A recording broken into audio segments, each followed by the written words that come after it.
Assalamualaikum warahmatullahi wabarakatuh. Perkenalkan, nama aku Widi Dewanti Pratiwi dengan RP 501221002. Di sini aku akan menjelaskan tentang praktikum yang telah aku lakukan, yaitu osilasi teredam menggunakan fluida air dan minyak.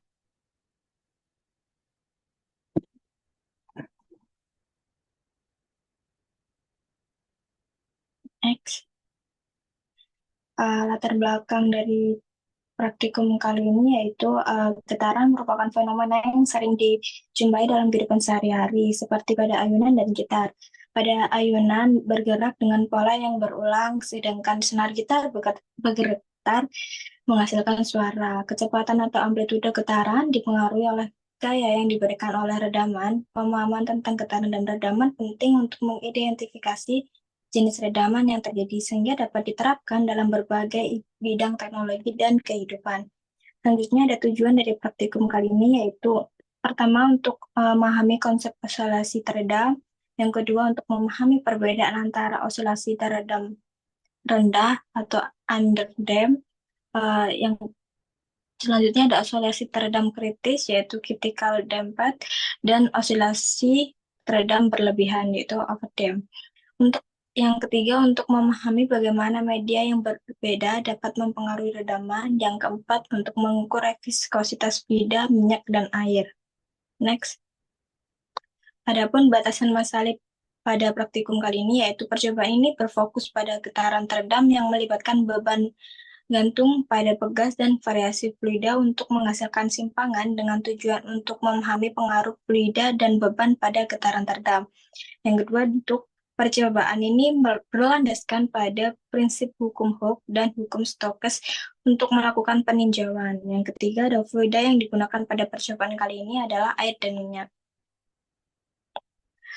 Dasar teori yang pertama ada getaran. Getaran yang berulang di sekitar titik seimbang, di mana gaya yang bekerja pada benda sebanding dengan simpangan benda dari posisi seimbangnya. Lalu ada getaran teredam, yaitu mengacu pada fenomena osilasi yang mengalami penurunan amplitudo secara bertahap dari waktu ke waktu akibat adanya mekanisme redaman. Next.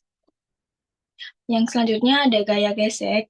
Gaya gesek adalah gaya yang terjadi saat dua permukaan yang saling bersentuhan dan berusaha menghambat gerakan relatif antara kedua permukaan tersebut.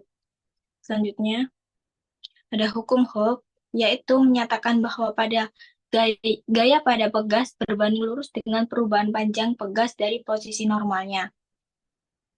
Selanjutnya ada viskositas, yaitu merupakan ukuran dari resistansi internal fluida terhadap aliran atau deformasi yang terjadi ketika ada gaya diterapkan. Semakin tinggi viskositas medium, semakin cepat osilasi teredam. Selanjutnya ada hukum Stokes. Berbunyi bila sebuah bola bergerak dalam suatu fluida yang diam, maka terhadap bola itu akan bekerja gaya geser dalam bentuk gaya gesekan yang arahnya berlawanan dengan arah gerak bola tersebut. Adapun metodologi yaitu berikut skema alat yang kita gunakan. Ada batang statif, ada pegas, ada fluida, ada pegangan massa, ada penggaris, ada tabung plastik, dan ada bebannya. Selanjutnya ada diagram alir yang bisa kita lihat. Maksudnya, untuk analisis data, kita bisa lihat di barcode yang telah tersedia. Next. Nah, untuk perhitungan, kita akan menghitung besar nilai viskositas menggunakan minyak pada massa 1. Dengan rumus tersebut, next. Nah, ini untuk hasil dari analisis perhitungan tersebut, didapatkan hasil viskositas omega 1 lalu omega 2. Nah, untuk perhitungan pengolahan data menggunakan kriteria Covenant, yaitu kriteria Covenant dapat diterima jika P lebih besar sama dengan 1/2n, yaitu dengan contoh berikut. Next. Untuk tabelnya bisa kalian lihat di sini bahwa ada beberapa data yang bisa diterima ataupun tidak diterima. Next. Nah, pada grafik di sini kita bisa lihat bahwa di titik biru itu menggambarkan nilai data yang memenuhi kriteria Covenant sehingga diterima dalam analisis. Lalu, data ini berada dalam rentang probabilitas yang diizinkan oleh kriteria sesuai dengan jumlah data dan distribusi statisnya. Lalu pada titik merah atau data ditolak, menunjukkan data yang berada jauh dari nilai rata-rata sehingga dianggap sebagai outlier atau ditolak. Lalu berdasarkan kriteria Covenant, data ini memiliki probabilitas terlalu kecil untuk dianggap sebagai bagian dari populasi. Lalu ada garis hijau di tengah. Garis ini menunjukkan rata-rata dari semua data X bar sama dengan 0,1053. Lalu untuk rata-rata digunakan sebagai pusat distribusi untuk menghitung deviasi setiap pada data. Lalu ada area hijau, kurang lebih satu standar deviasi. Area hijau menggambarkan tentang nilai satu standar deviasi di atas dan di bawah rata-rata. Sehingga besar data yang diterima titik biru berada di sekitar area ini meskipun kriteria tidak hanya bergantung pada standar deviasi. Untuk grafik data analis ini bisa kalian lihat di barcode yang telah tersedia. Next. Adapun grafik amplitudo osilasi terhadap waktu dengan variasi massa 0,17078 pada minyak, itu variasi satu, yaitu sumbu X menunjukkan berapa lama osilasi berlangsung, semakin ke kanan berarti semakin lama waktu berlalu. Untuk sumbu Y, yaitu amplitudo dalam meter, menunjukkan besar amplitudo jarak simpangan dari titik keseimbangan benda saat berosilasi, semakin ke bawah berarti amplitudo semakin kecil. Titik orange, data percobaan. Setiap titik mewakili pengukuran amplitudo pada waktu tertentu. Untuk garis biru putus-putus, yaitu menunjukkan pola matematis penurunan amplitudo, yaitu secara eksponensial. Pola ini mempengaruhi, mempermudah memahami bagaimana amplitudo menurun secara umum. Next. Nah, ini untuk variasi pada minyak dengan massa 2. Next. Lalu ini pada air dengan massa 1. Next. Lalu ini dengan air dengan massa 2. Nah, ini untuk grafik dari osilasi sebagai fungsi waktu pada minyak dengan massa 1. Pada grafik ini menunjukkan bagaimana medium minyak menyebabkan redaman pada gerak osilasi benda. Next.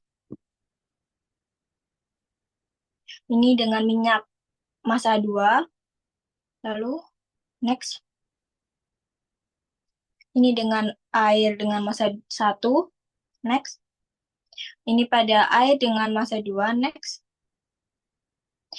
Lalu kita beranjak dari untuk pembahasan. Nah, pembahasan kali ini membahas tentang prinsip dan metodologi. Prinsip pada percobaan ini membahas tentang osilasi teredam, yaitu getaran yang amplitudonya makin kecil karena ada gaya gesek. Medium yang dipakai adalah air dan minyak untuk melihat pengaruh viskositasnya. Alat seperti pegas, beban, dan tabung plastik digunakan lalu osilasi direkam dan untuk dianalisis. Lalu selanjutnya adalah gejala fisik. Amplitudo osilasi makin kecil seiring waktu akibat gaya gesek dari medium. Dalam minyak, osilasi lebih cepat teredam dibanding air karena minyak lebih kental. Viskositasnya lebih tinggi. Lalu selanjutnya adalah konsep osilasi teredam terhadap viskositas fluida. Fluida dengan viskositas tinggi seperti minyak memberikan lebih banyak gaya hambat sehingga osilasi lebih cepat berhenti. Sedangkan fluida dengan viskositas rendah seperti air memberikan hambatan yang lebih kecil sehingga osilasi berlangsung lebih lama. Selanjutnya ada analisis data, yaitu data menunjukkan minyak menyebabkan osilasi lebih cepat berhenti terhenti dibanding A ya, perhitungan viskositas fluida dan frekuensi redaman menunjukkan hasil berbeda dari teori. Kemungkinan karena kesalahan pengukuran atau kondisi percobaan yang tidak ideal. Lalu ada faktor error yang mempengaruhi hasil meliputi pengukuran yang kurang akurat, suhu medium yang berubah, turbulensi di medium, dan alat yang kurang sensitif. Semua ini bisa membuat hasil percobaan berbeda dari nilai sebenarnya. Next. Adapun kesimpulan dari praktikum kali ini yaitu konsep osilasi teredam. Lalu ada perbedaan osilasi teredam rendah, osilasi teredam kritis, dan osilasi teredam berlebihan. Lalu ada perbedaan media yang mempengaruhi redaman dan pengukuran viskositas fluida. Next.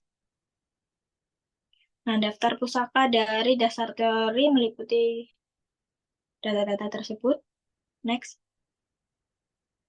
Nah, terima kasih telah melihat untuk presentasi kali ini. Sebelumnya saya mohon maaf jika ada salah kata. Wassalamualaikum warahmatullahi wabarakatuh.